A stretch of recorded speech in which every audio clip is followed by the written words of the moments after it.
님, 제발 절 보내주세요, 아버지가. 아버지가 지금 위독하시다고요. 위독해?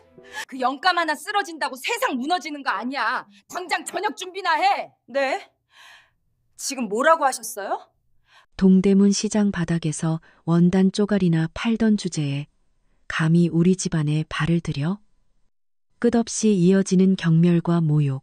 하지만 오늘 며느리의 눈빛은 평소와 달랐다. 이혼하겠어요. 그리고 며칠 뒤 그녀를 멸시했던 이들은 자신들의 삶이 송두리째 무너지는 것을 경험하게 된다. 바닥에 무릎을 꿇은 60대 여성이 애절하게 부르짖었다. 서연아, 제발 나 좀 살려다오. 하지만 그녀 앞에 선 30대 여성은 더 이상 일말의 동정심도 내비치지 않았다. 과연 무슨 일이 있었기에 시어머니가 며느리 앞에서 이토록 처절하게 무릎을 꿇게 된 것일까? 머리채를 잡히며 울부짖던 며느리가 어떻게 시어머니를 이토록 깊은 절망의 나락으로 떨어뜨린 걸까? 구독과 좋아요는 제게 커다란 격려가 됩니다. 그럼 오늘의 이야기 속으로 들어가 본다. 이야기의 시계는 1년 전으로 되돌아간다. 강서연 가명은 지극히 평범한 여성이었다. 작은 디자인 회사에서 조용히 근무하던 그녀는 이동훈 가명을 만났다. 동훈은 중견 로펌에 다니는 앞날이 유망해 보이는 변호사였다. 두 사람은 깊은 사랑에 빠졌고 만난 지 1년 만에 결혼에 골인했다. 하지만 결혼 생활은 서연이 꿈꾸던 것과 완전히 달랐다. 시어머니 오지영은 처음 만난 순간부터 서연을 노골적으로 무시했다. 우리 아들은 명문 로스쿨을 나왔는데 며느리라는 게 고작 이름 없는 전문대 디자인과 출신이라니. 오지영의 그 차가운 시선을 서연은 매일같이 견뎌내야만 했다. 결혼 후 첫 추석이 다가왔다. 서연은 새벽 5시에 일어나 부엌으로 향했다. 오지영이 전날 밤 엄포를 놓았기 때문이었다. 내일 새벽부터 송편 빚고 음식 차려야 하니까 정신 똑바로 차려. 우리 집안은 격식을 중요시해. 서연은 홀로 전 부치고 잡채를 무치고 탕을 끓였다. 3시간이 넘게 꼬박 서 있자 등골이 휠 것만 같았다. 그때 오지영이 부엌으로 들어왔다. 서연아, 친지들 오시기 전에 어서 안쪽 주방으로 들어가. 너처럼 배운 것 없는 애가 우리 집안 차례상에 얼굴 비치면 집안 망신이야. 동대문 티 내지 말고 거기서 설거지나 맡아. 서연의 심장이 바닥으로 곤두박질 치는 것 같았다. 동대문 티라니. 서연의 아버지가 동대문 시장에서 작은 원단 가게를 운영하는 것은 사실이었다. 하지만 그것이 왜 잘못된 것이란 말인가? 어머님, 그래도 인사라도 드려야. 됐어. 문 닫고 나오지도 마. 오지영은 냉정하게 말을 자르고는 부엌 안쪽 다용도실 문을 닫아버렸다. 서연은 그 좁은 공간에 갇혀 하루 종일 그릇만 닦았다. 점심도 저녁도 제대로 챙겨 먹지 못했다. 거실에서는 친척들의 유쾌한 웃음소리가 간간히 들려왔지만 서연은 홀로 눈물을 삼켜야 했다. 남편인 동우는 어땠냐고. 그는 거실에서 텔레비전을 보며 어머니의 눈치만 살필 뿐이었다. 서연이 잠시라도 부엌에서 나가려 하면 그는 어머니의 시선을 의식하며 고개를 저었다. 명절이 끝난 바로 다음 날 서연은 더 큰 충격을 받았다. 오지영이 사모님 모임에 서연을 데리고 나간 것이었다. 처음에는 자신을 정식으로 소개하려는 좋은 의도인 줄 알았다. 하지만 고급 호텔 레스토랑에 도착하자마자 오지영은 다른 사모님들 앞에서 서연을 이렇게 소개했다. 우리 며느리? 아, 걔 아버지가 동대문에서 원단 쪼가리 파는 사람이에요. 대학도 이름 없는 전문대 나와서 뭘 제대로 하겠어요. 윤사모라는 여자가 서연을 위아래로 훑어보며 말했다. 어머, 오 대표님 아드님, 이 변호사이 그렇게 능력이 좋은데 왜 며느리를 그런 데서 구하셨어요? 오지영이 과장되게 한숨을 쉬며 대답했다. 그러게 말이에요. 제 아들이 착해 빠져서 불쌍하다고 데려왔는데 저도 후회 막심이죠. 뭐 명절에도 설거지 하나 제대로 못해서 제가 다 다시 해야 했다니까요. 서연은 바로 그 옆에서 모든 대화를 듣고 있었다. 얼굴이 불타는 듯 뜨거웠지만 아무런 말도 할 수 없었다. 윤 사모가 킥킥거리며 말했다. 그래도 시어머니 복은 타고났네요. 며느리가 말은 잘 듣게 생겼으니까요. 집으로 돌아온 저녁, 식사 시간이 되었다. 서연이 식탁 의자에 앉으려 하자 오지영이 얼음장 같은 목소리로 말했다. 서연아, 넌 주방에서 먹어. 우리 식구들 식사 다 챙기고 남은 거 먹으면 되잖아. 어머님, 그래도 같이. 지금 내 말에 토다는 거야? 서연은 어쩔 수 없이 부엌으로 물러났다. 식구들이 식사를 다 마친 후 남겨진 차가운 반찬들로 겨우 끼니를 때웠다. 된장찌개는 이미 식어 기름이 둥둥 떠 있었다. 서연은 눈물을 억지로 삼키며 밥을 입에 밀어 넣었다. 동우는 거실에서 어머니와 텔레비전을 보고 있었다. 아내가 부엌 구석에서 식은 밥을 먹는 것쯤은 안중에도 없는 듯했다. 다음 설날이 돌아왔다. 이번에는 시댁 친척들이 더 많이 방문했다. 박고모와 허이모라는 친척들이었다. 서연은 또다시 새벽부터 부엌에서 음식과 사투를 벌였다. 친척들이 거실에 모여 앉아 박고모가 큰 소리로 물었다. 새아가 진짜 동대문에서 장사하는 집 딸이야? 어머, 그럼 먼지 냄새 같은 거 많이 맡았겠네. 허이모가 낄낄거리며 거들었다. 맞아요. 지금도 먼지 냄새 나는 거 아니에요? 그런 건 몸에 배면 아무리 씻어도 안 빠진다던데요. 오지영이 웃으며 대답했다. 그러니까요. 빨래도 꼭 따로 돌려요. 우리 옷이랑 같이 빨면 큰일 나거든요. 서연은 부엌에서 그 모든 대화를 똑똑히 들었다. 손이 분노로 떨렸지만 계속해서 전을 뒤집어야 했다. 뜨거운 눈물이 뚝뚝 떨어져 기름팬 위에서 치익 소리를 내며 튀었다.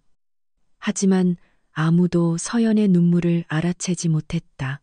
저녁이 되어 친척들이 모두 돌아간 후 서연은 동훈에게 조심스럽게 말했다. 여보, 오늘 친척분들 말씀이 너무 상처가 됐어요. 당신이라도 좀 말려줬으면 좋았을 텐데. 동훈은 텔레비전에서 시선을 떼지도 않은 채 대답했다. 그냥 농담이잖아. 뭘 그렇게 예민하게 굴어? 우리 집안 스타일이니까 당신이 적응해. 하지만, 시끄러워. 엄마 기분 안 좋게 하지 말고 그냥 참아. 서연은 더 이상 말을 잇지 못했다. 남편마저도 자신의 편이 아니라는 것을 뼈저리게 깨달은 순간이었다. 그날 밤 서연은 방에 홀로 앉아 깊은 생각에 잠겼다. 이게 정말 사랑이었을까? 동우는 나를 진심으로 사랑했던 걸까? 하지만 결혼한 지 얼마 되지도 않았는데 이대로 포기할 수는 없었다. 서연은 견뎌보기로 했다. 시간이 모든 것을 해결해 줄 것이라 믿으면서. 하지만 상황은 조금도 나아지지 않았다. 오히려 점점 더 악화될 뿐이었다. 그리고 몇 달 후 서연에게 인생 최악의 날이 찾아오고야 말았다. 그렇게 몇 달이 흘렀다. 서연은 매일 지옥 같은 날들을 참고 또 참아냈다. 하지만 그녀에게 인생에서 가장 끔찍한 날이 찾아오고야 말았다. 어느 날 오후 서연의 핸드폰이 다급하게 울렸다. 아버지가 운영하시는 동대문 가게의 직원이었다. 서연은 전화를 받자마자 온몸이 그대로 얼어붙었다. 아가씨, 큰일 났어요. 아버님이 갑자기 쓰러지셔서 지금 응급실에 계세요. 빨리 좀 와보세요. 심장마비라고 했다. 서연은 손에서 핸드폰을 떨어뜨릴 뻔했다. 아버지가 쓰러지셨다고? 서연은 비틀거리며 가방을 챙겼다. 그때 오지영이 거실에서 소리쳤다. 어딜 가려고 그렇게 부산을 떨어? 서연이 떨리는 목소리로 겨우 대답했다. 어머님, 아버지가 심장마비로 응급실에 계시다고. 제가 지금 병원에 가봐야 해요. 오지영의 얼굴이 싸늘하게 굳었다. 뭐, 병원을 가? 지금 당장 저녁밥 차려야 할 시간인데 어딜 가? 시댁일이 먼저지. 동대문 가게는 나중에 가도 되잖아. 서연은 자신의 귀를 의심했다. 아버지가 돌아가시게 생겼는데 저녁 준비를 하라고? 어머님, 아버지가 위독하시대요. 제발 한 번만 가게 해주세요. 오지영이 팔짱을 끼고 냉혹하게 말했다. 안 돼. 저녁 준비 다 하고 설거지까지 깨끗하게 끝내고 가. 그 영감 하나 쓰러진다고 세상 무너지는 거 아니야. 너 때문에 우리 식구들 저녁 굶기면 어쩔 거야? 서연의 눈에서 뜨거운 눈물이 왈칵 쏟아졌다. 그녀는 그 자리에 무릎을 꿇고 애원했다. 어머님, 제발요. 제발 한 번만. 저녁은 제가 돌아와서 꼭 할게요. 제발요. 안 된다고 했지. 넌 왜 이렇게 내 말을 안 들어? 서연은 마지막 희망을 걸고 동훈을 바라보았다. 남편이라면 남편만이라도 자신을 이해해 줄 거라 믿었다. 여보, 제발, 아버지가. 동훈은 어머니의 눈치를 살피다가 이내 한숨을 쉬며 말했다. 엄마 말씀 들어. 나중에 가도 되잖아. 응급실이면 의사들이 다 알아서 하겠지. 서연은 그 자리에 주저앉았다. 더 이상 버틸 힘조차 없었다. 그녀는 눈물을 쏟으며 부엌으로 들어갔다. 떨리는 손으로 저녁을 준비했다. 쌀을 씻고 찌개를 끓이고 반찬을 차렸다. 그 한 시간이 마치 1년처럼 길게 느껴졌다. 핸드폰이 주머니에서 계속 울렸지만 서연은 받을 수 없었다. 오지영이 매서운 눈으로 감시하고 있었기 때문이다. 저녁 준비를 마치고 식탁을 차리고 식구들이 식사를 다 마칠 때까지 기다렸다. 그리고 산더미 같은 설거지까지 모두 끝냈다. 시계는 이미 3시간이 훌쩍 지나 있었다. 서연은 앞치마를 벗어 던지듯 하고 병원으로 달려갔다. 택시를 타고 병원에 도착했을 때 가게 직원이 눈물이 범벅이 된 얼굴로 서연을 맞이했다. 아가씨, 미안해요.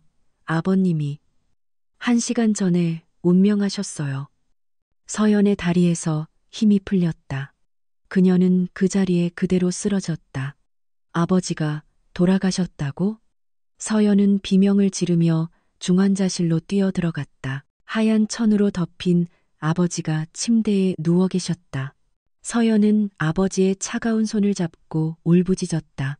아빠, 미안해요. 제가 늦었어요. 제가 늦어서 미안해요. 아빠.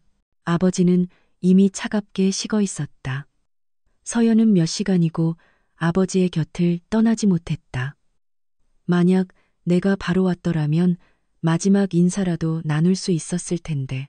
서연의 가슴은 갈기갈기 찢어지는 것 같았다. 장례식장을 준비해야 했다. 서연은 혼자서 모든 것을 감당했다. 장례식장 예약, 부고, 연락, 영정 사진 준비까지. 시댁 식구들은 그 누구도 코빼기조차 비치지 않았다. 서연이 동훈에게 전화를 걸어 울먹이며 말했다. 여보, 아버지 장례식이 내일이에요. 와줄 수 있죠. 미안한데 나 내일 로펌에 아주 중요한 재판이 잡혀서 못 갈 것 같아. 알아서 잘 치러. 오지영에게도 전화했지만 대답은 차가웠다. 우리가 뭐하러 거길까? 바빠. 알아서 해. 서연은 장례식장에서 홀로 상주가 되어 조문객들을 맞이했다. 눈물이 쉴 새 없이 흘러내렸지만 억지로 참아야 했다. 장례 비용도 모두 서연이 처리했다. 사실 서연에게는 막대한 자금이 있었다. 하지만 시댁 사람들은 그 사실을 전혀 몰랐다. 서연은 조용히 모든 비용을 지불했다. 3일간의 장례가 끝났다. 서연은 잠도 밥도 제대로 챙기지 못해 거의 쓰러질 지경이었다. 그녀는 지친 몸을 이끌고 시댁으로 돌아왔다. 현관문을 열고 들어섰다. 거실에는 오지영과 동훈이 소파에 앉아 유쾌하게 텔레비전을 보고 있었다. 서연은 너무도 지쳐서 거실 소파 한쪽에 잠시 주저앉았다. 바로 그때였다. 야, 누가 너더러 그 더러운 몸으로 소파에 앉으래. 오지영의 날카로운 목소리가 집안을 찢는 듯 울렸다. 서연이 깜짝 놀라 고개를 들었다. 오지영이 살기등등한 얼굴로 다가왔다. 너 같은 게 감히 우리 집 소파에 앉아? 서연은 너무 지쳐 대답할 기력조차 없었다. 그 순간 오지영이 갑자기 서연의 머리채를 거칠게 잡아챘다. 으악! 서연이 고통스러운 비명을 질렀다. 머리카락이 통째로 뽑혀나가는 듯한 고통이 느껴졌다. 오지영은 서연을 바닥으로 끌어내렸다. 장례는 네 돈으로 치렀어? 아니지? 우리 아들이 네 아버지 장례비 다 냈다고 하더군. 이제 할 일 다 했으니까 당장 이 집에서 꺼져. 서연은 머리채를 잡힌 채 바닥에 나뒹굴었다. 눈물이 뺨을 타고 흘러내렸다. 어머님, 아니에요.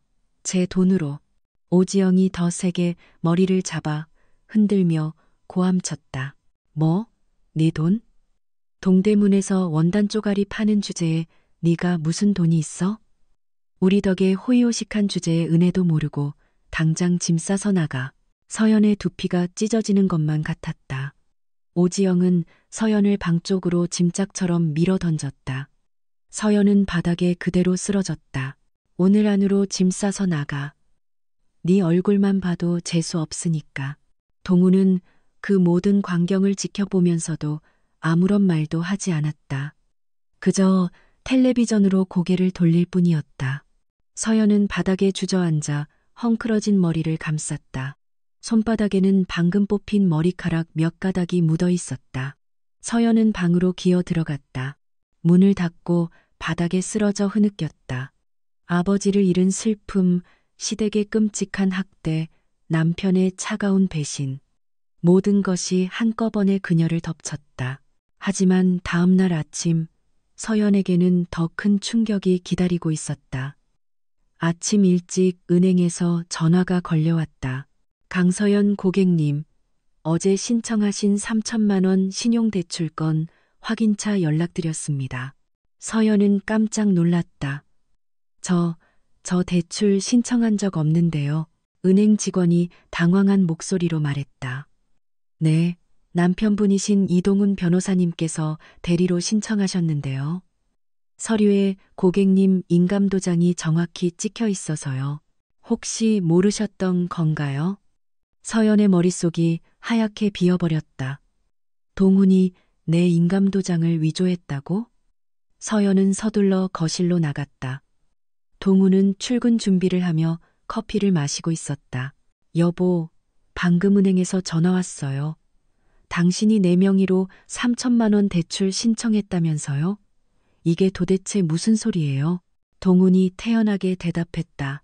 아, 그거. 엄마가 진솔어패럴 자금이 급하다고 해서 그랬어.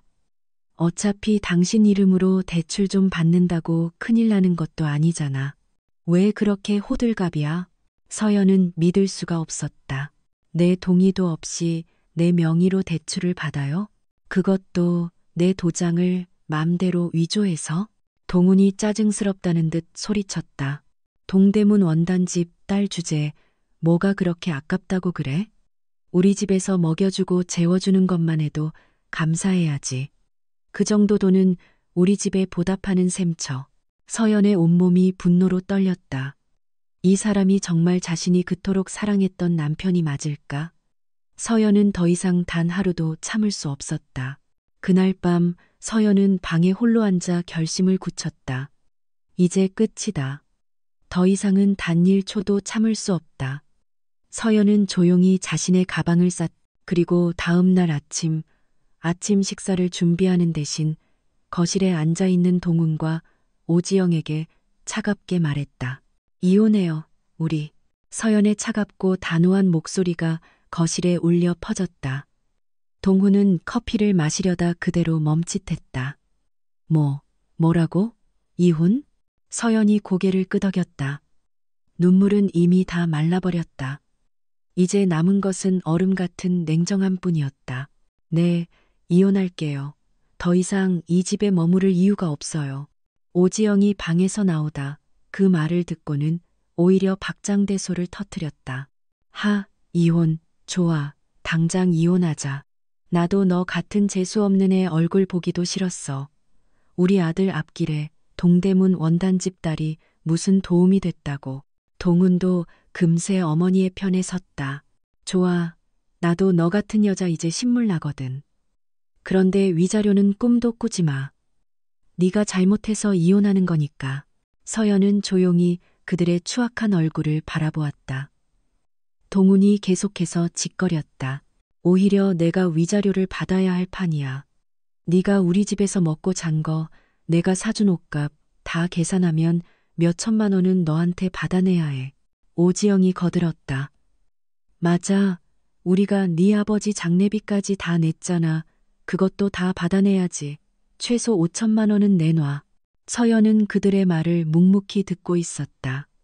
예전 같았으면 억울해서 울음을 터뜨렸을 것이다. 하지만 이제는 아무런 감정도 느껴지지 않았다. 그녀는 차갑게 대답했다. 알겠어요. 위자료 없이 이혼해 드릴게요. 돈도 요구하지 않을게요. 동훈이 의외라는 듯한 표정을 지었다. 정말이야? 그럼 이혼 합의서 지금 당장 쓰자. 오지영이 만족스러운 얼굴로 말했다. 그래, 짐은 오늘 안으로 다 싸서 나가. 2번 다시 우리 앞에 나타나지 마. 서연은 고개를 끄덕였다. 그리고 조용히 방으로 들어가 짐을 쌌다. 애초에 가져온 짐도 많지 않았다. 옷 몇 벌, 책 몇 권, 그리고 아버지의 사진. 그것이 전부였다. 이혼 합의서가 작성되었다. 위자료도 재산분할도 없었다. 동우는 흐뭇한 얼굴로 서명했다. 좋아, 이제 우린 완벽한 남이야.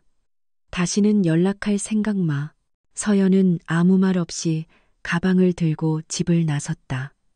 현관문이 등 뒤에서 쾅하고 요란하게 닫혔다. 문 너머로 오지영의 목소리가 들려왔다. 드디어 저 골칫덩어리가 나갔네. 속이 다 시원하다. 이제 우리 아들 제대로 된 집안 여자 만나서 다시 장가 보내야지. 서연은 걸음을 멈추지 않았다. 그녀는 고개를 들고 앞을 바라보았다. 더 이상 뒤돌아보지 않았다. 서연은 종로구의 작은 오피스텔을 얻었다. 짐을 풀고 며칠 동안 조용히 시간을 보냈다. 그리고 며칠 후 아버지의 산소를 찾아갔다. 가을바람이 묘역을 스치고 있었다. 서연은 아버지의 묘비 앞에 무릎을 꿇고 앉았다. 하얀 국화꽃을 놓고 고개를 숙였다. 아버지, 미안해요. 서연의 목소리가 가늘게 떨렸다. 아버지가 마지막으로 하신 말씀, 저 기억해요. 1년만. 딱 1년만 평범하게 살아보라고 하셨죠. 돈이 아니라 강서연이라는 사람 자체를 사랑해주는 사람을 만나보라고. 바람이 소나무 가지를 흔들었다. 저 정말 그렇게 하려고 노력했어요. 제 신분을 숨기고 평범한 회사원인 척 살았어요. 동훈 씨를 만났을 때 저는 진심으로 그 사람을 사랑했어요. 그 사람도 저를 사랑한다고 믿었어요. 서연의 눈에서 끝내 눈물이 흘러내렸다. 하지만 아니었어요. 그들은 저를 사랑한 게 아니었어요. 그저 무시하고 짓밟고 학대할 대상이 필요했던 거예요. 제가 동대문 원단집 딸이라서 제가 약해 보였기 때문에. 서연이 눈물을 닦아냈다. 그리고 천천히 자리에서 일어섰다. 아버지, 미안해요. 저 이제 평범하게 못 살 것 같아요. 아버지가 주신 그 1년의 시간으로 제가 누군지 확실히 깨달았어요. 이제 제자리로 돌아갈게요. 서연의 눈빛이 얼음장처럼 차갑게 변했다. 더 이상 눈물은 없었다. 그녀는 가방에서 핸드폰을 꺼내 들었다. 그리고 익숙한 번호로 전화를 걸었다.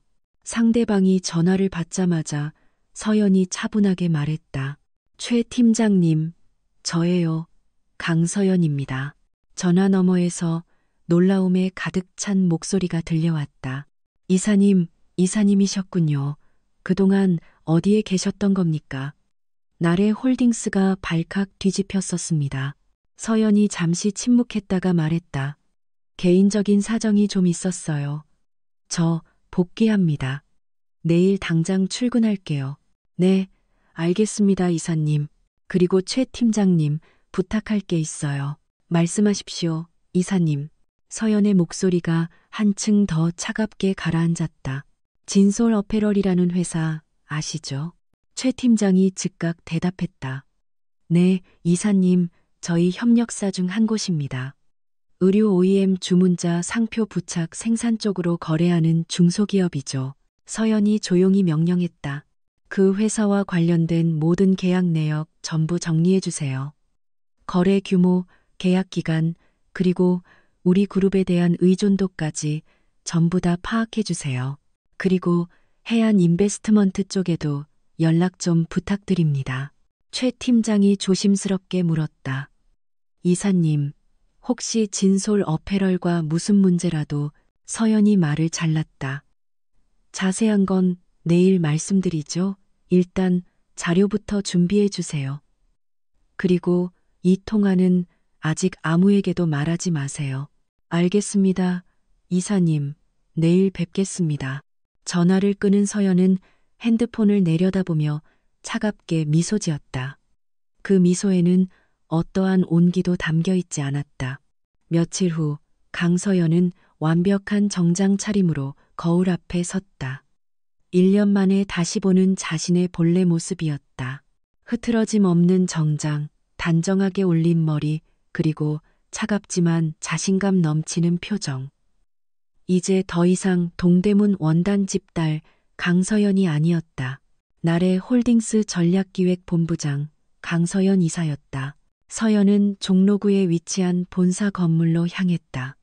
로비에 들어서자 직원들이 그녀를 알아보고 깜짝 놀라며 90도로 허리를 숙였다. 이사님, 돌아오셨습니까? 이사님, 그동안 어디에 계셨던 겁니까? 서연은 가벼운 미소로 화답했다. 잠시 개인적인 사정이 있었습니다. 이제 복귀했습니다. 그녀의 사무실은 1년간 비어 있었음에도 불구하고 먼지 하나 없이 깨끗했다. 책상 위에는 최 팀장이 밤새 정리한 자료가 가지런히 놓여 있었다. 서연은 자리에 앉아 자료를 펼쳐보았다. 진솔 어페럴의 모든 것이 그 안에 있었다. 주요 거래처, 계약 규모, 재무 상태, 그리고 나래 홀딩스 계열사에 대한 의존도. 서연의 눈이 빛났다. 완벽하네요. 최 팀장이 조심스럽게 물었다. 이사님, 진솔 어페럴이 혹시? 서연이 차갑게 대답했다. 제 시댁이었어요. 정확히는 전 시댁이죠. 최 팀장의 눈이 커졌다. 그럼 서연이 고개를 끄덕였다. 네, 맞아요. 그들은 제가 누군지 전혀 몰라요. 그냥 동대문 시장에서 원단이나 파는 가난한 집. 딸로만 알죠. 그리고 자신들의 회사가 우리 그룹의 하청 없이는 단 하루도 버틸 수 없다는 사실조차 모르고요. 서연이 자료를 덮으며 얼음장 같은 미소를 지었다. 이제 그들에게 똑똑히 가르쳐줄 시간이에요. 자신들이 감히 누구를 함부로 대했는지. 최 팀장이 결의에 찬 표정으로 물었다. 이사님, 어떻게 하실 계획이십니까? 서연이 창밖을 바라보며 말했다. 천천히요. 급하게 서두를 필요 없어요. 그들이 고통을 제대로 음미할 수 있도록 단계별로 차근차근 진행할 거예요. 서연은 즉시 해안 인베스트먼트 측에도 연락을 취했다. 그리고 아주 조용히 거대한 계획을 실행하기 시작했다. 오지영과 이동우는 그 사실을 까맣게 모른 채 골칫덩어리 며느리를 쫓아낸 것에 만족하며 일상을 보내고 있었다. 하지만 그들은 몰랐다. 거대한 폭풍이 자신들의 머리 위로 몰려오고 있다는 것을. 서연은 회사 업무에 무섭게 적응해 나갔다. 1년의 공백이 무색하게 그녀는 여전히 유능했다. 회의를 주재하고 계약서를 검토하고 그룹의 미래 전략을 수립했다. 직원들은 유능하고 공정한 리더였던 강 이사의 복귀를 진심으로 반겼다. 하지만 그 누구도 그녀가 지난 1년간 어떤 지옥을 겪었는지 알지 못했다. 한편 오지영은 평소와 다름없이 의기양양했다. 며느리를 쫓아낸 후 속이 다 시원했다. 진솔 어페럴도 그럭저럭 잘 돌아가고 있었고 아들 동훈도 새로운 맞선 자리를 알아보는 중이었다. 어느 날 오지영은 사모님 모임에 나갔다. 고급 한정식 집에서 열린 모임이었다. 윤사모, 박사모 등 평소 어울리던 이들이 모두 모였다. 오지영이 만족스러운 얼굴로 입을 열었다. 아이고, 내가 요즘 얼마나 속이 편한지 몰라요. 그 천덕꾸러기 며느리 드디어 쫓아냈다니까. 윤사모가 호들갑을 떨며 물었다. 어머, 그 동대문 원단집 딸 말이에요? 드디어 이혼시켰어요? 오지영이 큰 소리로 웃으며 대답했다. 그럼요. 위자료 한 푼 안 쥐어주고 내보냈지. 오히려 우리가 그동안 먹여 살린 거 생각하면 돈을 받아내야 할 판이었는데 불쌍해서 그냥 조용히 내보냈어요. 박사모가 킥킥거렸다. 역시 오 대표님이 야무지시다니까. 그런 근본 없는 며느리는 빨리 내치는 게 답이죠. 오지영이 우쭐하며 말을 이었다. 걔가 얼마나 한심했는지. 제 애비 장례식 때도 혼자 쩔쩔매더니 우리가 장례비 내준 것도 고마운 줄 모르고 심지어 남편 몰래 비상금을 숨기고 있었나 보더라니까요. 그때 윤사모가 문득 생각났다는 듯이 물었다. 어머, 근데 그 며느리 사진 혹시 있어요? 저번에 스치듯 봤는데 어디서 많이 본 얼굴 같아서. 오지영이 핸드폰을 꺼내며 말했다. 뭐가 특별하다고 그래요? 그냥 평범하다 못해 초라한 얼굴인데. 오지영은 서연의 결혼식 사진을 찾아 보여주었다. 윤사모가 사진을 유심히 들여다보았다. 그러더니 그녀의 표정이 미묘하게 변했다. 어머, 이 사람. 우리 남편이 나래 홀딩스랑 거래하는데 거기 이번에 복귀한 임원 중에 얼굴이 똑같은 사람이 있다고 하던데. 이름도 강서연이라고. 오지영의 미소가 순간 굳었다. 말도 안 되는 소리. 그 동대문 원단집 딸이 무슨 재벌 그룹 임원이에요? 이름만 같은 거겠죠. 윤사모가 사진을 다시 보며 말했다. 그렇긴 한데 정말 닮아도 너무 닮았네요. 우리 남편이 명함 받아왔다고 하던데 나중에 한번 확인해 봐야겠어요. 오지영은 애써 웃어넘겼지만 마음속 깊은 곳이 어쩐지 찜찜했다. 하지만 이내 고개를 저었다. 그럴 리가 없다고 철석같이 믿었다. 며칠 후 오지영은 골프장에 나갔다. 진솔 어페럴의 하청업체 사장들과 함께하는 자리였다. 라운딩을 마치고 클럽하우스에서 식사를 하는데 박 사장이라는 사업가가 오지영에게 조심스럽게 말을 걸었다. 오 대표님, 전에 며느님이 강서연이라고 하셨죠? 혹시 나이가 30대 초반쯤 되시나요? 오지영이 고개를 끄덕였다. 네, 맞는데요. 왜 그러시죠? 박 사장이 조심스럽게 물었다. 아니, 제가 어제 경제신문에서 그 이름을 봐서요. 나래 홀딩스 신임 이사라던데 나이대도 비슷하고 혹시 같은 분 아닌가 해서요. 오지영의 얼굴이 다시 굳어졌다. 또 나래 홀딩스라고? 그녀는 억지로 웃음을 지으며 대답했다. 무슨 그런 황당한 말씀을. 우리 며느리는 동대문에서 원단 가게 하는 집딸이라 전문대 겨우 나왔어요. 그런 거대 그룹 이사가 될 리가 없잖아요. 그리고 이미 이혼해서 쫓아냈어요. 박 사장이 고개를 갸웃하며 말했다. 아, 그럼 동명이인인가 보네요. 하긴 나래 홀딩스면 섬유업계 최고 재벌인데 오 대표님도 그쪽 계열사랑 거래 많이 하시잖아요. 오지영의 손이 미세하게 떨렸다. 맞았다. 진솔 어페럴은 나래 홀딩스 계열사들의 하청 물량으로 먹고 사는 회사였다. 회사 매출의 70% 이상이 거기서 나왔다. 동명이인일 거야. 틀림없어. 그럴 리가. 오지영은 그렇게 되뇌었지만 집으로 돌아오는 차 안에서 불길한 예감이 머릿속을 떠나지 않았다. 강서연. 그 이름이 2번이나, 그것도 나래 홀딩스와 엮여서 나왔다. 집에 도착한 오지영은 동훈을 불렀다. 동훈아, 서연이, 걔 예전에 다니던 회사 이름이 뭐였지? 동훈이 텔레비전을 보다 건성으로 대답했다. 무슨 작은 디자인 회사요. 이름도 기억 안 나네. 왜요? 오지영이 핸드폰을 만지작거리며 말했다. 아니, 그냥 오늘 만난 사람들이 이상한 소리를 해서 말이야. 무슨 소리요? 오지영이 주저하다 말했다.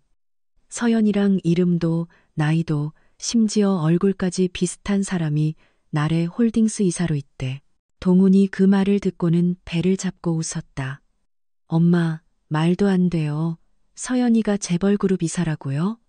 걔는 그냥 동대문 원단집 딸이에요. 학벌도 별 볼 일 없고. 그냥 우연히 닮은 동명이인이겠죠. 오지영도 그제야 안심하며 고개를 끄덕였다. 그래, 그렇겠지. 내가 괜한 신경을 썼나 봐. 하지만 그날 밤 오지영은 잠을 제대로 이루지 못했다. 계속해서 신경이 쓰였다. 설마, 정말로, 설마. 다음 날 오지영은 회사에 출근하자마자 비서를 불렀다. 김 비서, 나래 홀딩스 홈페이지 좀 들어가 봐. 임원 명단에 강서연이라는 이름이 있는지 확인해 봐. 비서가 곧 컴퓨터로 확인하고 보고했다. 대표님, 홈페이지 임원 소개란에 강서연 이사가 있습니다. 전략기획본부장이라고 나오네요. 오지영의 심장이 덜컥 내려앉았다. 사진은 없어? 사진은 따로 올라와 있지 않습니다. 대표님. 오지영은 애써 안도의 한숨을 내쉬었다. 그래, 동명이인이야. 틀림없어. 우리 며느리가 재벌 이사일 리가 없지. 하지만 마음 한구석에 자리 잡은 불안감은 쉬이 가시지 않았다. 정말 만약에 그게 사실이라면? 아니야, 그럴 리 없어. 오지영은 고개를 세차게 저었다. 그날 오후 오지영은 거래처 미팅에 나갔다. 원단 납품업체 사장과의 미팅이었다. 계약 갱신에 대해 이야기하던 중 그 사장이 무심코 말했다. 오 대표님, 요즘 나래 홀딩스 쪽에서 협력사 관리를 엄청 강화한다던데 들으셨어요? 이번에 새로운 강이사라는 분이 직접 다 챙긴다더라고요. 오지영의 귀가 번쩍 뜨였다. 이사요? 네, 강서연 이사요. 젊은 여성분인데 그렇게 능력이 출중하다고 소문이 자자해요. 저희도 이번에 그쪽이랑 계약 재검토 들어간대요. 오지영의 얼굴이 하얗게 질렸다. 강서연, 또 그 이름이었다. 그녀는 억지로 입꼬리를 올리며 물었다. 그 강이사님이 어떻게 생기셨답니까? 사장님이 고개를 갸웃하며 대답했다. 글쎄요, 제가 직접 뵌 적은 없는데 30대 초반이고 아주 냉철하고 똑똑하다던데요. 듣자 하니 원래부터 나래 홀딩스 오너일까라던데요. 오지영은 더 이상 듣고 싶지 않았다. 미팅을 황급히 끝내고 회사로 돌아왔다. 사무실에 홀로 앉아 생각에 잠겼다. 설마, 정말. 설마 그럴까? 서연이가 정말 나래 홀딩스의 오너 일가라고? 그럼 내가 지금까지. 오지영의 손이 덜덜 떨려왔다. 하지만 곧 고개를 저었다. 아니야, 절대 그럴 리 없어. 걔는 동대문 원단집 딸이야.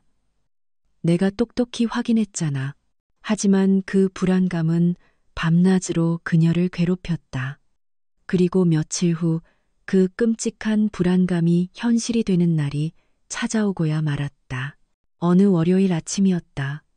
오지영은 평소처럼 경제신문을 펼쳤다. 커피를 한 모금 마시며 일면을 넘겼다. 그 순간 오지영의 손이 그대로 멈췄다. 신문 일면을 장식한 큼지막한 사진. 완벽한 정장을 입은 젊은 여성의 당당한 모습. 그리고 그 옆에 밝힌 거대한 제목, 나래홀딩스 ESG 경영 전략 전면 개편. 강서연 이사주도. 오지영의 얼굴이 잿빛으로 변했다. 사진 속 여성은 그녀가 너무나도 잘 아는 얼굴이었다. 바로 강서연. 자신이 머리채를 잡고 쫓아냈던 바로 그 며느리였다. 콰당. 커피잔이 손에서 미끄러져 바닥에 떨어져 박살났다. 하지만 오지영은 그것을 신경 쓸 겨를도 없었다. 그녀는 떨리는 손으로 신문을 붙잡고 기사를 읽기 시작했다. 나래홀딩스 강서연 이사 33세가 전략기획본부를 이끌며 ESG 경영 전략을 전면 개편하고 있다. 강 이사는 구 강태준 회장의 외동딸로 1년간의 공백기를 거쳐 최근 경영 일선에 복귀했다. 업계에서는 그녀의 복귀가 나래홀딩스의 새로운 전환점이 될 것으로 오지영의 입이 바싹 말라붙었다. 구 강태준 회장의 외동딸, 나래홀딩스의 유일한 상속녀. 그렇다면 서연이 말한 동대문 원단 가게는 그때 초인종이 울렸다. 오지영이 비틀거리며 문을 열자 사모님 모임에 윤사모가 상기된 얼굴로 서 있었다. 그녀의 손에도 똑같은 신문이 들려 있었다. 오 대표, 이 사진 속 사람. 오 대표 며느리 맞죠? 이름도 강서연이고 얼굴도 똑같은데 오지영은 아무 대답도 할 수 없었다. 다리에 힘이 풀려 소파에 주저앉고 말았다. 윤사모가 계속해서 소리쳤다. 어머, 혹시 진짜 그 며느리가 재벌 상속녀였던 거 아니에요? 나래홀딩스면 우리 남편 회사도 쩔쩔매는 곳인데 오 대표 회사도 거기 계열사랑 거래하지 않아요? 오지영의 얼굴에서 피가 빠져나갔다. 맞았다. 진솔 어페럴의 매출 70%. 그것이 모두 나래홀딩스에서 나오고 있었다. 말도 안 돼. 걔가 아버지가 동대문에서 원단 가게 한다고. 윤사모가 신문을 바닥에 내던지며 말했다. 여기 보세요. 구 강태준 회장이라고. 동대문 원단 가게가 아니라 동대문에서 시작한 섬유 재벌이었던 거예요. 오지영은 그제야 모든 것을 깨달았다. 서연의 아버지가 운영하던 것이 작은 원단 가게가 아니었다. 대한민국 섬유업계를 주름잡는 거대 그룹의 모태였던 것이다. 어머나, 그럼 오 대표가 재벌 상속녀한테 그동안 그렇게. 윤사모의 말에 오지영은 식은땀이 비오듯 흘렀다. 자신이 서연에게 저질렀던 짓들이 주마등처럼 스쳐 지나갔다. 부엌에 가두고 밥도 따로 먹게 하고 사모님들 앞에서 망신을 주고 심지어 머리채까지 잡고 내쫓았다. 그때 동훈이 출근 준비를 하며 거실로 나왔다. 엄마, 무슨 일이에요? 윤 사모님도 아침부터 웬일이세요? 오지영이 떨리는 손으로 신문을 동훈에게 내밀었다. 동훈은 신문을 받아들고 기사를 읽기 시작했다. 그의 얼굴도 순식간에 하얗게 변했다. 이게 서연이라고? 서연이가 나래홀딩스 상속녀였다고? 바로 그 순간 현관 우편함에서 쿵 하는 소리가 동훈이 멍하니 나가서 확인했다. 커다란 법원 봉투가 들어있었다. 발신자는 나래홀딩스. 동훈이 떨리는 손으로 봉투를 뜯었다. 안에는 공식 문서가 여러 장 들어있었다. 제목이 눈에 들어왔다. 계약 해지 통보서. 동훈이 서류를 펼쳐 읽기 시작했다. 그의 손이 걷잡을 수 없이 떨렸다. 엄마, 이거. 오지영이 서류를 빼앗아 읽었다. 내용은 간단했다. 나래홀딩스 및 모든 계열사는 진솔 어페럴과의 모든 협력 계약을 즉시 해지한다는 내용이었다. 보증금 또한 전액 회수한다고 명시되어 있었다. 그리고 서류 맨 아래 선명하게 찍힌 서명. 나래홀딩스 전략기획 본부장 이사 강서연. 오지영의 손에서 서류가 힘없이 떨어졌다. 그녀는 그 자리에 주저앉아 비명을 질렀다. 아, 안 돼. 나래 홀딩스면 우리 거래처 팔아리 거기 계열사인데 이거 다 끊기면 우리 회사 당장 망한다고. 동훈도 패닉 상태였다. 그는 서류를 다시 집어들고 확인했다. 엄마, 이 서명 진짜 서연이 맞아요. 우리가 완전히 속은 거예요. 재벌 상속녀한테 동대문 먼지 냄새 난다고 했다고요. 우리가. 오지영이 소파에 주저앉아 머리를 감싸 쥐었다. 말도 안 돼. 그럼 내가 재벌한테 머리채를. 윤사모는 이 끔찍한 집안일에 엮이고 싶지 않다는 듯 황급히 자리를 떴다. 거실에는 오지영과 동훈 두 사람만 덩그러니 남았다. 동훈이 다급하게 소리쳤다. 엄마, 거래처들한테 빨리 전화해봐요. 나래 홀딩스 쪽 협력사들 말이에요. 오지영이 떨리는 손으로 전화를 걸기 시작했다. 첫 번째 거래처에 전화를 걸었다. 여보세요? 김 사장? 나 진솔 어페럴 오지영인데 다음 주 납품건. 전화 너머의 목소리가 싸늘하게 대답했다. 아, 오 대표님, 죄송하게 됐습니다. 저희도 방금 본사 나래 홀딩스에서 연락받았습니다. 진솔 어페럴과는 거래를 전면 중단하라고요. 어쩔 수 없네요. 자, 잠깐만요. 김 사장, 우리 10년 넘게 거래했잖아. 저희도 난처합니다. 하지만 본사 짓이라 어쩔 수가 없어요. 죄송합니다. 뚝, 전화가 끊겼다. 오지영은 다른 거래처에도 미친 듯이 전화를 돌렸다. 하지만 대답은 모두 똑같았다. 본사 지시, 거래 중단, 5통, 10통. 전화를 걸 때마다 오지영의 얼굴은 점점 더 창백해졌다. 끝났어. 우리 회사 다 끝났어. 동훈이 책상을 주먹으로 쾅 내리쳤다. 이게 다 강서연이 한 짓이에요. 복수하려고 일부러 이런 거라고요. 오지영이 비명을 질렀다. 당연하지. 우리가 걔한테 어떻게 했는데. 나도 알아. 하지만 걔가 재벌인 줄 우리가 어떻게 알았냐고. 동대문 원단집 딸이라고 했잖아. 동훈이 머리를 쥐어뜯으며 말했다. 동대문 원단 가게가 아니라 원단 재벌이었던 거예요. 우리가 바보같이 착각한 거라고. 아, 어떻게. 회사 망하면 우리는. 오지영이 갑자기 벌떡 일어섰다. 서연이한테 가자. 당장 가서 빌어야 해. 무릎 꿇고 빌면. 혹시. 동훈이 절망적인 얼굴로 고개를 저었다. 엄마, 지금 와서 빈다고 용서해 줄까요? 우리가 어떻게 했는데. 엄마가 걔 머리채까지 잡았잖아요. 하지만 오지영에게는 다른 선택지가 없었다. 회사가 망하면 모든 것이 끝이었다. 그녀는 서둘러 옷을 갈아입고 집을 나섰다. 그날 오후 회사에는 더 끔찍한 소식이 들려왔다. 주거래 은행에서 전화가 온 것이었다. 오지영 대표님, 대출 연장건은 승인이 어려울 것 같습니다. 주요 거래처와의 계약이 해지되어 회사 매출이 급격히 감소할 것으로 예상되어서요. 뭐라고요? 그럼 기존 대출은 조기 상환을 요청드립니다. 2개월 내로 전액 상환해 주시기 바랍니다. 오지영은 전화기를 내려놓고 그 자리에 주저앉았다.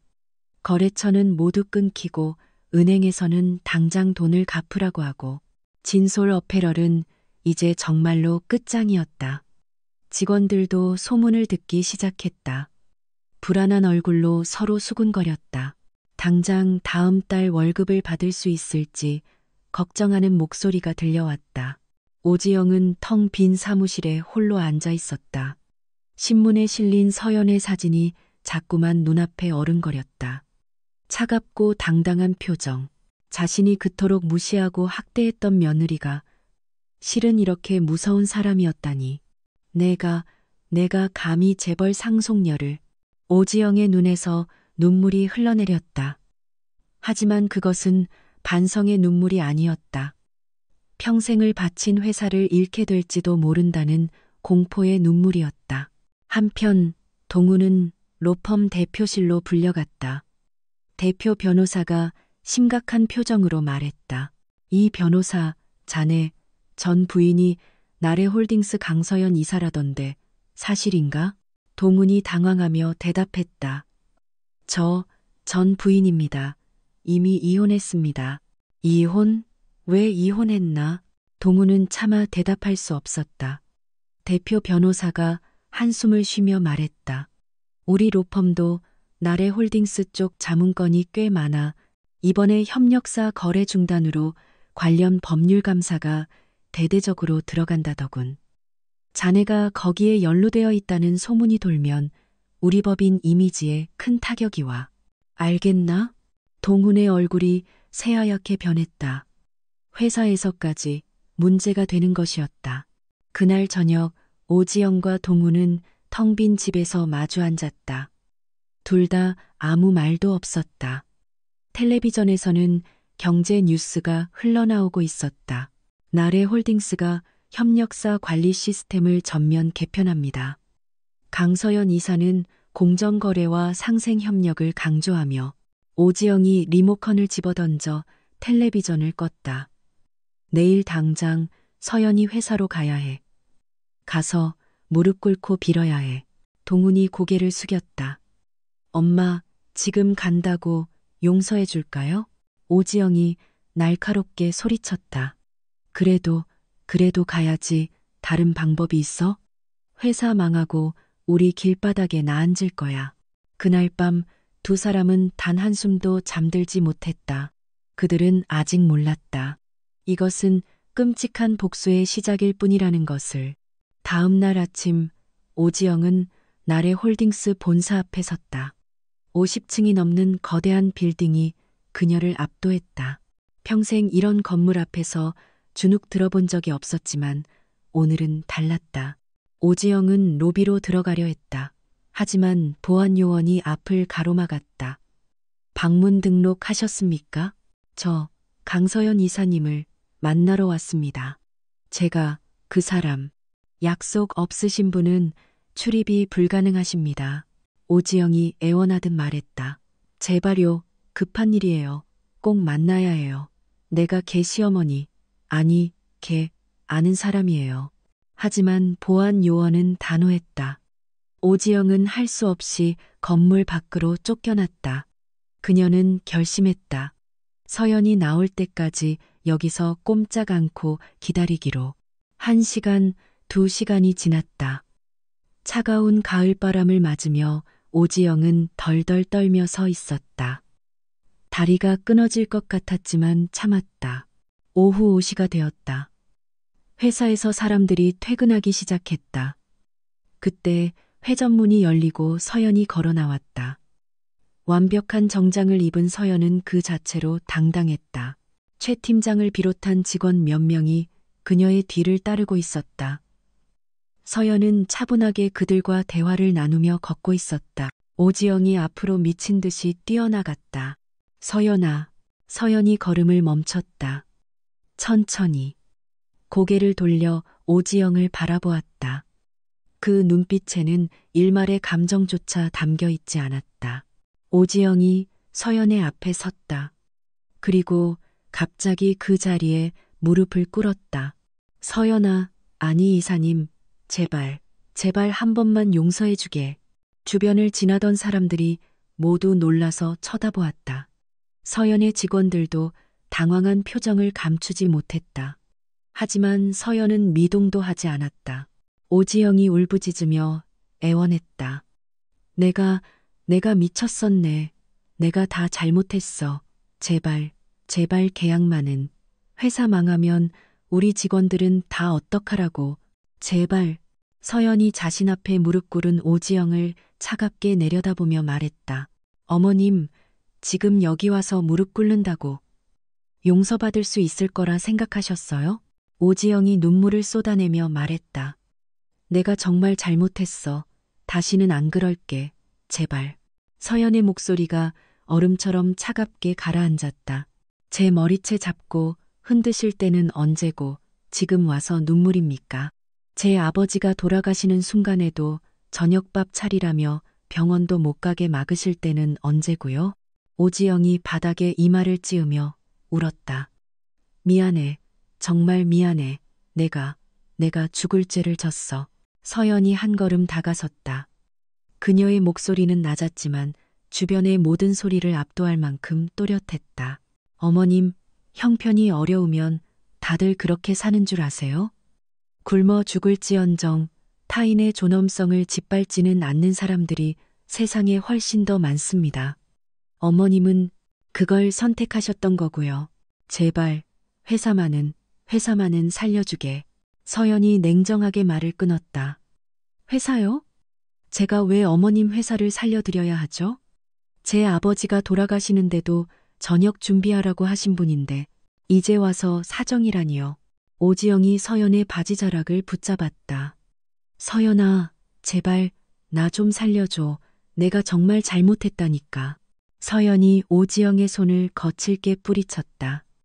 손대지 마세요. 지금도 거짓말하고 계시잖아요. 어머님은 지금 평생 일군 회사가 아까워서 우는 거예요. 저한테 저지른 짓이 미안해서가 아니라요. 오지영의 얼굴이 수치심으로 붉게 달아올랐다. 서연의 말이 정확했기 때문이었다.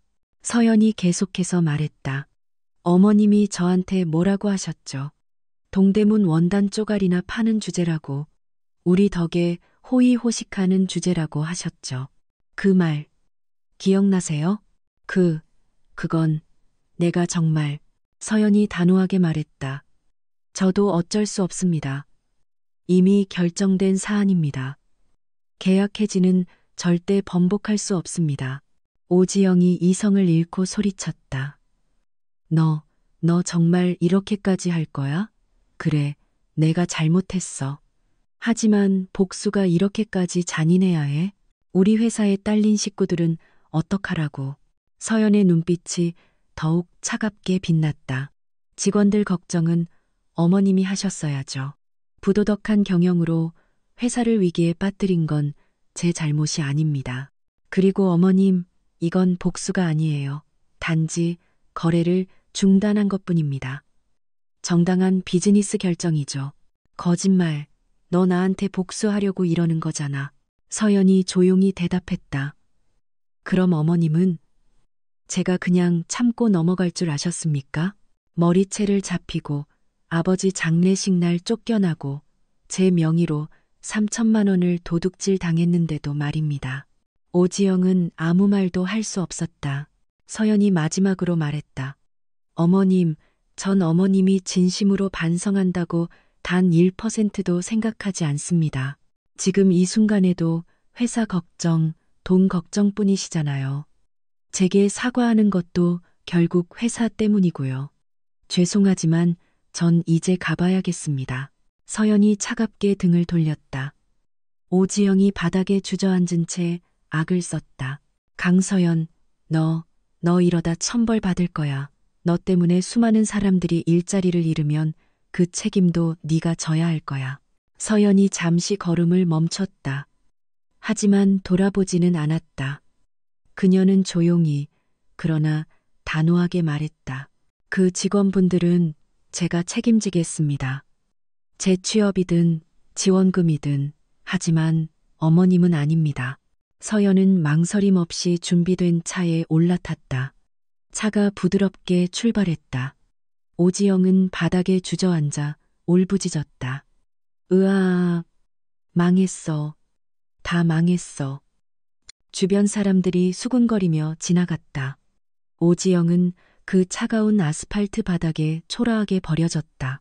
차 안에 앉은 서연은 창밖을 바라보고 있었다. 그녀의 표정은 여전히 차갑고 단단했다. 어떤 감정의 동요도 보이지 않았다. 회사로 돌아온 서연은 사무실로 들어갔다.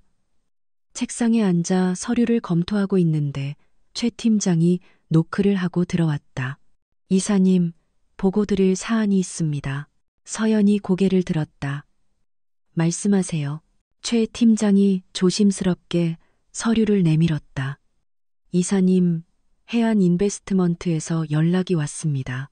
서연의 눈빛이 날카롭게 변했다. 어떻게 됐나요? 최 팀장이 희미하게 미소를 지으며 대답했다. 진솔 어페럴의 부실 채권 매입이 완료되었다고 합니다.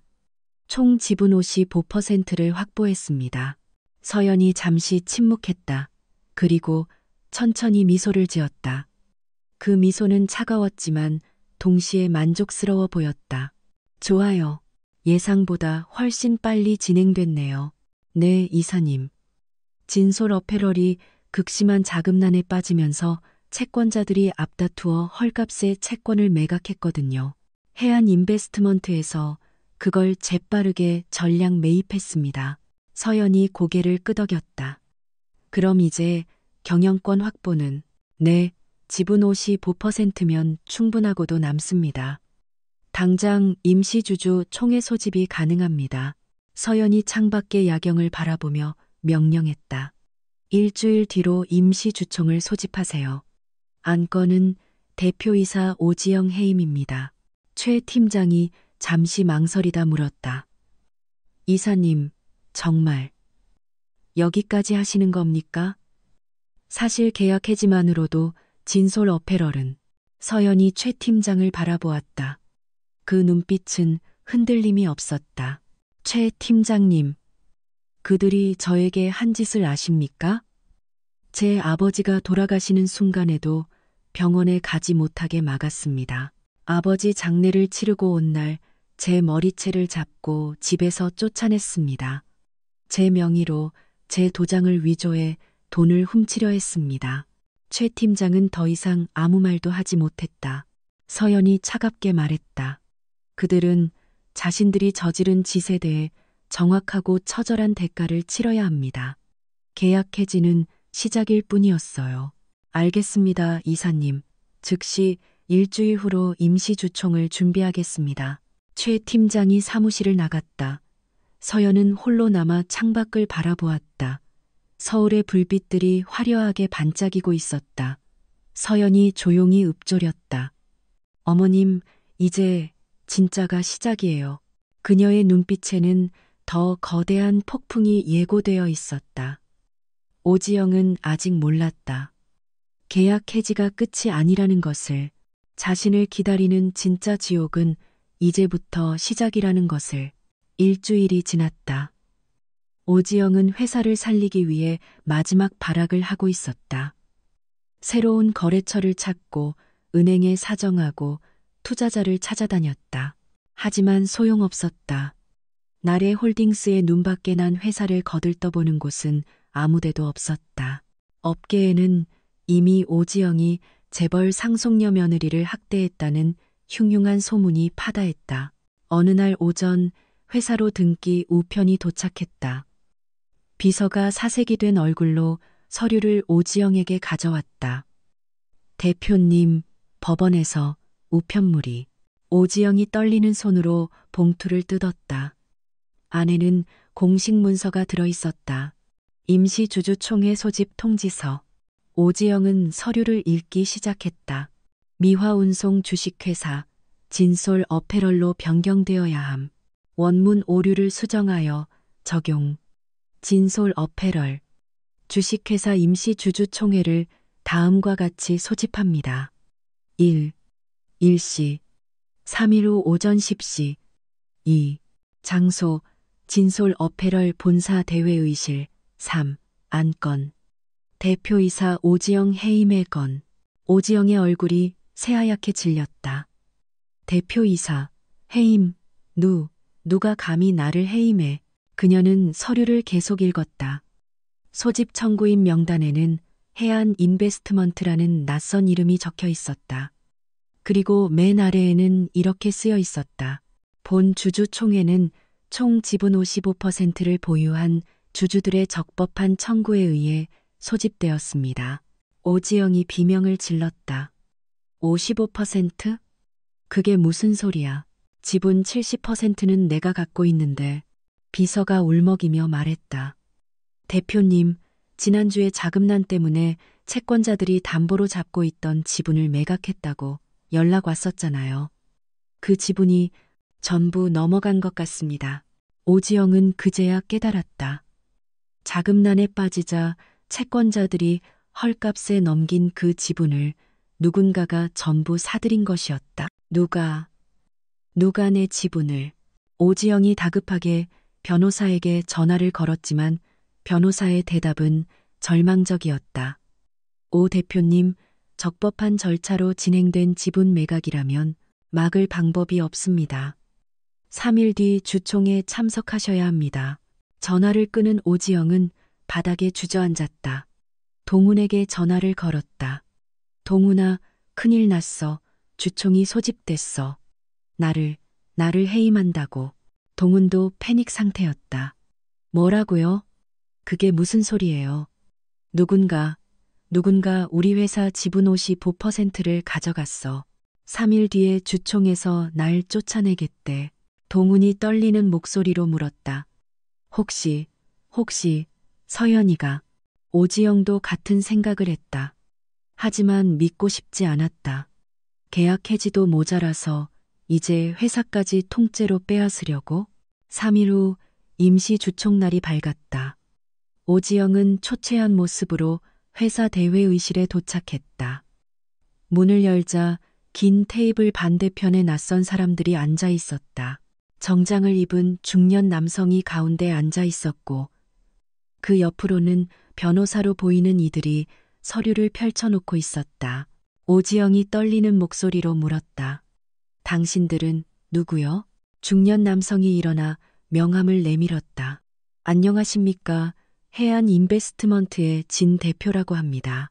이번에 진솔 어페럴에 부실 채권을 매입하여 총 지분 55%를 확보했습니다. 오지영의 입술이 파르르 떨렸다. 부실 채권, 매입? 누가 당신들한테 그런 짓을. 그때 회의실 문이 쾅 하고 열렸다. 서연이 들어왔다. 그녀는 우아한 검은색 정장을 입고 있었다. 오지영은 서연을 보자마자 숨이 멎는 듯했다. 네, 네가 한 짓이야? 서연이 침착하게 테이블 상석에 앉으며 말했다. 안녕하세요, 어머님. 아니, 이제는 오지영 대표님이라고 불러야겠네요. 오지영이 의자를 박차고 일어섰다. 네가 감히 내 회사를 빼앗으려고 이따위 짓을 벌여? 서연이 조용히 대답했다. 빼앗는 게 아닙니다. 정당하게 매입한 겁니다. 진 대표님, 설명 부탁드립니다. 해안 인베스트먼트의 진 대표가 서류를 펼치며 설명했다. 진솔 어페럴이 자금난에 빠지자 여러 채권자들이 채권을 금매로 내놓았습니다. 저희는 그 채권들을 적법한 절차를 통해 매입했으며 그 결과 과반 지분인 55%를 확보하게 되었습니다. 오지영이 악을 썼다. 이건 처음부터 계획된 거잖아. 계약을 끊어서 우리 회사를 고의로 부도 위기에 몰아넣고 그걸 헐값에 사들인 거라고. 서연이 차갑게 미소 지었다. 맞아요. 처음부터 전부 계획한 거였어요. 오지영의 눈이 공포로 커졌다. 서연이 계속해서 말했다. 어머님, 계약 해지는 시작일 뿐이었어요. 제 진짜 목표는 바로 이거였으니까요. 어머님의 회사 그 경영권을 통째로 가져오는 것. 오지영이 비틀거리며 의자를 붙잡았다. 네가 어떻게 그렇게까지. 서연이 자리에서 일어서서 오지영을 똑바로 바라보았다. 어머님이 제 머리채를 잡았던 그날 이미 결심했습니다. 어머님에게 가장 소중한 것을 빼앗아 제대로 된 대가를 치르게 하겠다고. 단순히 계약을 끊는 것만으로는 제분이 풀리지 않을 것 같았거든요. 서연의 목소리는 차가웠지만 회의실 전체를 울렸다. 어머님은 20년 동안 이 회사를 일궈왔다고 하셨죠? 그게 어머님의 자부심이라고 하셨죠? 그 모든 것을 잃는 기분이 지금 어떠신가요? 오지영이 눈물을 흘리며 애원했다. 제발 이러지 마. 이 회사는 내 인생 전부야. 내가 평생을 바친 곳이라고. 서연이 냉정하게 대답했다. 제 아버지도 제 인생의 전부였습니다. 그런데 어머님은 제가 아버지의 마지막 가시는 길조차 보지 못하게 막으셨죠. 어머님의 회사가 어머님 인생의 전부라면 제 아버지는 제 인생 그 자체였습니다. 오지영은 더 이상 아무 말도 할 수 없었다. 진 대표가 의사봉을 두드렸다. 그럼 임시 주주총회를 시작하겠습니다. 안건 대표이사 오지영 해임의 건입니다. 지분 55%를 보유한 주주들이 해임을 청구했습니다. 오지영이 마지막으로 애원했다. 안 돼, 제발, 안 돼. 진 대표가 차분하게 말했다. 본안건에 찬성하시는 주주님께서는 거수해 주시기 바랍니다. 회의실에 있던 해안 인베스트먼트 측 주주들의 손이 일제히 올라갔다. 찬성 55%, 과반수를 넘었습니다. 대표이사 오지영 해임의 건은 가결되었습니다. 땅, 땅, 땅, 의사봉이 3번 내려쳐졌다. 안, 돼, 이럴 수가, 이럴 수가. 오지영은 그 자리에 주저앉아 통곡했다. 20년 동안 피땀 흘려 일군 회사, 자신의 분신과도 같았던 회사에서 자신이 가장 멸시했던 며느리의 손에 처참하게 쫓겨나는 순간이었다. 서연이 바닥에 주저앉은 오지영을 내려다보며 마지막으로 말했다. 어머님, 저한테 하셨던 말 기억하세요? 동대문 원단집 딸이 가진 게 뭐가 있냐고요? 맞아요. 동대문 원단집 딸 강서연은 아무것도 가진 게 없었어요. 하지만 나래 홀딩스 이사 강서연은 모든 것을 가졌거든요. 그리고 이제 어머님의 회사도 제 것이 되었고요. 오지영은 짐승처럼 울부짖었다. 하지만 그 누구도 그녀를 동정하지 않았다. 서연은 미련 없이 회의실을 나갔다. 그녀의 뒷모습은 그 어느 때보다 당당했다. 복수는 완벽하게 완성되었다. 하지만 이야기는 아직 끝나지 않았다. 오지영과 이동훈에게는 더 깊은 나락이 기다리고 있었다. 주총이 끝난 후 오지영과 동훈의 삶은 빛의 속도로 무너져 내렸다. 동훈은 로펌에서 즉시 해고 통보를 받았다. 이 변호사, 미안하지만 우리 로펌에서 더 이상 자네와 함께할 수 없겠네. 나래 홀딩스 측에서 직접 자네에 대한 불신을 표명해 왔어. 우리로선 어쩔 도리가 없네. 동훈은 그 자리에서 짐을 싸야 했다. 그는 새 직장을 구하기 위해 이곳저곳 이력서를 넣었다. 하지만 법조계는 좁았다. 나래 홀딩스 상속녀의 전 남편, 장모의 회사 문제에 연루된 변호사, 그에게 일을 주려는 로펌은 아무데도 없었다. 한 달이 지났다. 동훈은 변호사 사무실은커녕 편의점 아르바이트 면접에서도 떨어졌다. 그는 집에만 틀어박혀 술만 마시는 폐인이 되었다. 오지영의 삶은 더욱 비참했다. 회사에서 쫓겨난 후 그녀가 할 수 있는 일은 아무것도 없었다. 20년간 쌓아올린 인맥도 소용없었다. 사모님 모임에 연락하자 윤 사모가 차갑게 말했다. 오지영 씨, 죄송하지만 앞으로 우리 모임에 나오지 않으셨으면 좋겠어요. 다른 분들이 다들 불편해하셔서요. 골프장 회원권도 정지되었다. 회비를 낼 돈이 없었기 때문이었다. 시댁 친척이었던 박고모와 허이모는 아예 전화조차 받지 않았다. 결국 오지영과 동우는 빚을 감당하지 못하고 살던 아파트를 팔아야 했다. 그들은 구로구의 20평도 안 되는 낡고 좁은 월세 빌라로 이사했다. 이사한 날 밤 오지영은 텅 빈 빌라의 차가운 바닥에 앉아 넋을 잃고 울었다. 동훈도 그 옆에서 고개를 숙이고 있었다. 엄마, 우리 이제 정말 어떡해요? 오지영은 대답하지 못했다. 그녀도 알 수 없었기 때문이었다. 한 달 후 오지영은 마지막 희망을 걸고 나래 홀딩스 본사를 다시 찾아갔다. 하지만 이번에도 로비조차 들어가지 못했다. 보안 요원들이 그녀를 막아섰다. 오지영은 건물 밖 차가운 철창을 붙잡고 하염없이 기다렸다. 해가 저물 무렵 서연이 회사에서 나왔다. 그녀는 여전히 우아하고 당당했다. 오지영이 쇠창살을 붙잡고 악을 썼다. 서연아, 제발 나 좀 살려줘. 서연아. 서연이 걸음을 멈췄다. 천천히. 고개를 돌려 철창 너머의 오지영을 바라보았다. 오지영은 철창에 매달려 애원했다. 서연아, 제발. 나 좀 살려줘.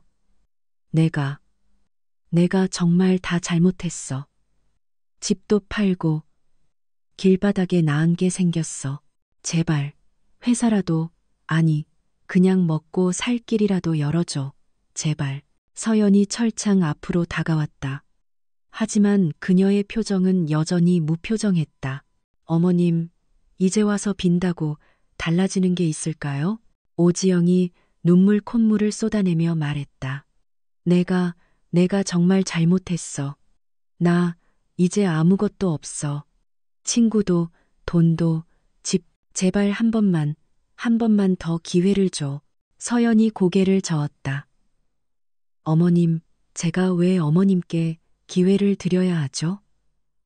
어머님이 저한테 뭘 해주셨다고요? 내가 정말. 서연이 단호하게 말했다. 어머님, 전 지금도 어머님이 진심으로 반성한다고 생각하지 않아요. 지금도 그저 돈이 아깝고 회사가 아까워서 우는 거잖아요. 저한테 저지른 짓이 미안해서가 아니라요. 오지영의 얼굴이 붉어졌다. 서연의 말이 또다시 사실이었기 때문이었다. 서연이 마지막 말을 건넸다. 어머님은 제 아버지가 돌아가시는 순간에도 제게 저녁밥을 차리라고 하셨죠. 제 머리채를 잡고 저를 짐승처럼 끌어내셨죠. 저를 동대문 원단 쪼가리라고 무시하셨죠. 그 모든 것은 어머님의 선택이었습니다. 그리고 지금 이것은 그 선택에 대한 대가일 뿐이에요. 서연이 등을 돌렸다. 오지영이 쇠창살을 더욱 세게 붙잡고 울부짖었다. 강서연, 너 이러다 후회할 거야. 내가 이렇게까지 불행해지면 너도 똑같은 사람이 되는 거라고. 서연이 잠시 멈춰 섰다. 하지만 돌아보지는 않았다. 그녀는 조용히 말했다. 어머님, 전 후회하지 않습니다. 어머님이 저에게 한 일은 어머님이 평생 안고 가야 할 책임입니다.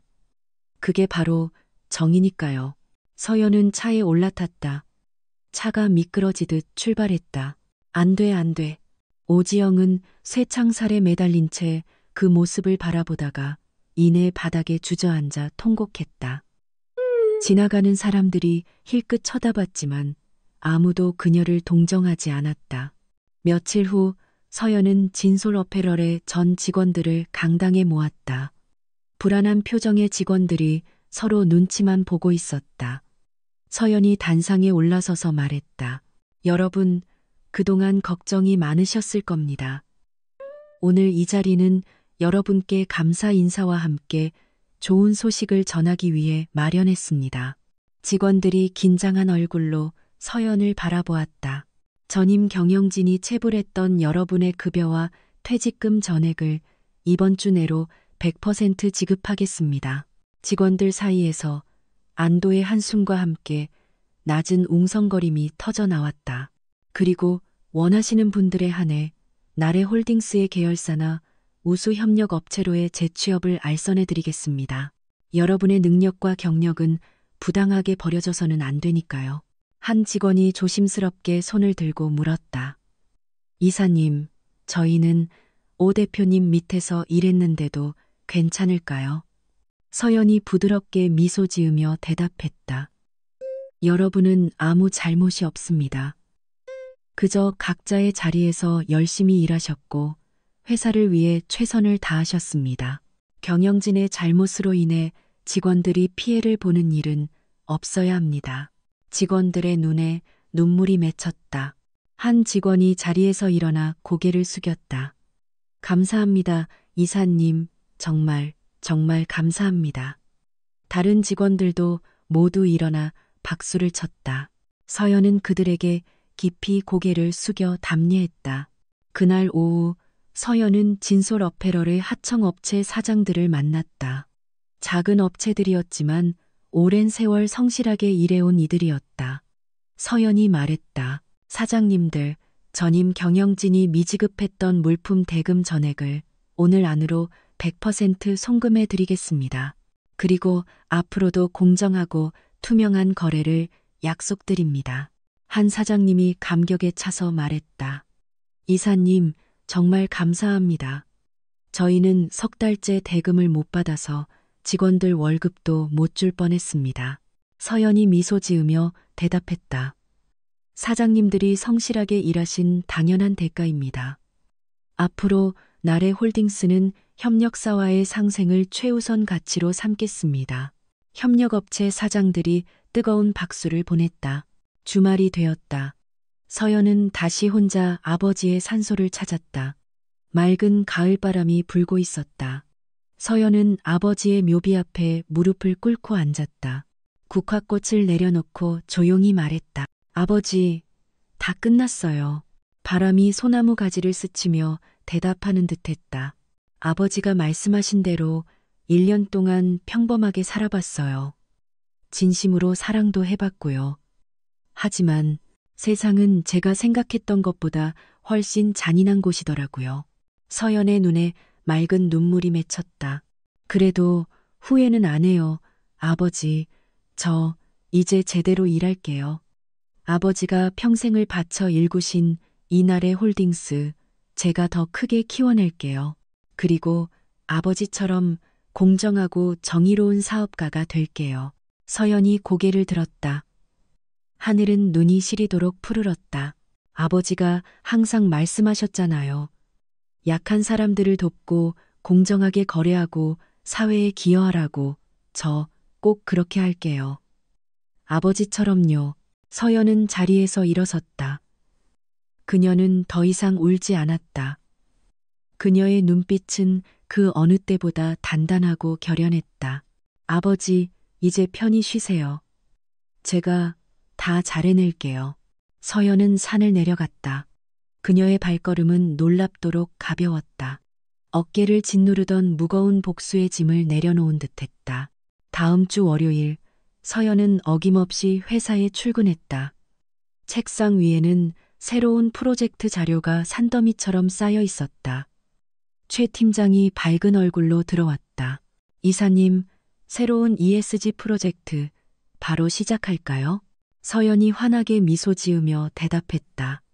네, 최 팀장님, 바로 시작하죠. 우리 섬유 사업을 더 확대하고 환경을 보호하고 더 많은 일자리를 만들어요. 아버지가 꿈꾸셨던 그런 세상을 만드는 거예요. 알겠습니다, 이사님. 서연은 창밖을 바라보았다. 눈부신 햇살이 사무실을 환하게 비추고 있었다. 그것은 새로운 시작을 알리는 빛이었다. 복수는 끝났다. 하지만 강서연의 진짜 인생은 이제부터 시작이었다. 그녀는 더 이상 복수에 사로잡힌 피해자가 아니었다. 아버지의 숭고한 뜻을 이어받은 정의롭고 능력 있는 리더였다. 그리고 서울 어딘가 어둡고 좁은 빌라에서 오지영과 이동우는 자신들이 선택했던 잔인한 길의 결과를 평생에 걸쳐 살아가고 있었다. 그것이 그들이 마땅히 치러야 할 대가였다. 정의는 때로 늦게 도착할지라도 반드시 이루어진다. 여러분의 구독과 좋아요는 언제나 큰 힘이 됩니다. 응원해 주시고 늘 복 받으시길 바랍니다.